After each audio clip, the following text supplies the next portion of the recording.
Ito continuation tayo ng mga parallel.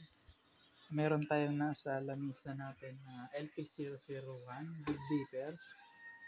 Ang problema niya ay more on lead. Kaya pinalitan natin siya. Ito na siya. Problema din sa green. Yung iba nito nagawa ko na. Ito lang yung nakuha ng video.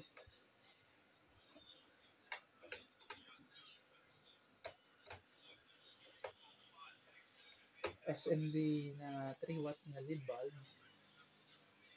Yan siya. So, meron pa tayong gagawin.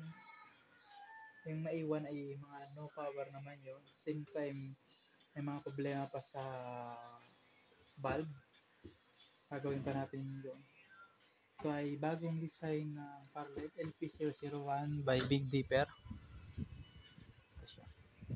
Ang ilaw niya ay ganito.